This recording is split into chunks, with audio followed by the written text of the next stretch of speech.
Hi, my name is Carl Day. I'm the Life Safety Division Chief of the Fairborn Fire Department. Many of you know me as the Fire Marshal. It's a really great honor for us to share with you what we call in the business our saves. It's when one or more of our personnel intervene with one of our community, and their intervention is responsible for the saving of that individual's life. One of those stories today I'm going to share with you involves a couple of our firefighters. The story starts back in January the 5th of 2008. It involved a 51-year-old white male who walked into this fire station with symptoms of a possible heart attack. The patient entered the front door of the station and met the station officer. After a brief conversation, the station officer directed the patient to the day room while he called for the medic crew to come and attend him. As the medic crew entered the room, they began to evaluate the patient, asking him for signs and symptoms to determine exactly what the problem was. After a brief evaluation, the medics determined it was going to require more equipment, and they left the room and assembled the equipment they needed for further evaluation of the patient. When the medics returned, they began to place the 12-lead EKG machine, blood pressure cuff, and monitor on the patient and began their evaluation. After discussing with the patient the signs and symptoms, they were able to determine from the readouts on the EKG machine, or the LifePak 15 that is in the picture, that the patient was in fact having a heart attack.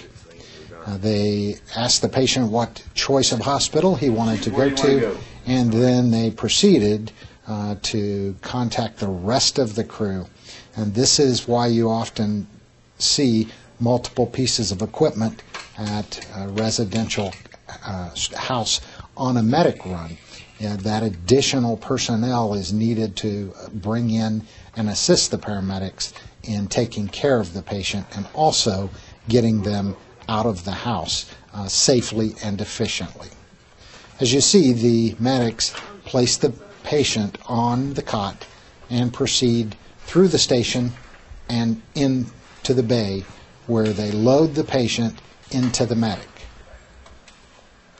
As you view the patient in the back of the medic, you can see the paramedics begin to start an IV and administer medication according to the protocol and begin to prep the patient for transport to Miami Valley Hospital. As you watch the medics working on the patient, you notice the patient has the phone in his hand and up to his ear as he's making phone calls to notify his wife that he's being taken to the hospital. He's also notifying co-workers of the situation and being told by those same co-workers to give up the phone to the medics and allow them to do their job and transport him to the hospital.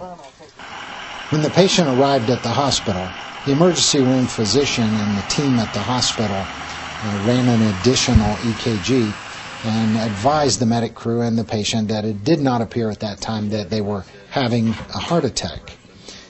Contrary to what the medics had determined initially, that there was in fact a heart attack. Later, this was determined by the cardiologist that because of the actions of the paramedics and the aggressive treatment of the signs and symptoms that they found that night, that they were able to stop the heart attack while it was occurring. This limited the patient's damage to his heart to almost nothing and made for an incredible outcome at the end of the story. The simulation that you just saw involving the patient having the heart attack in the firehouse continued on to the Miami Valley Hospital. At the hospital, the patient was treated there and ended up successfully going through open heart surgery and had a double bypass. The work of the crews that night in this station resulted in a save. I know that because I'm the save. The story you've seen is my story, and I really had a heart attack. The two paramedics you see behind me are the paramedics who saved my life. Two that made a difference to me and this community.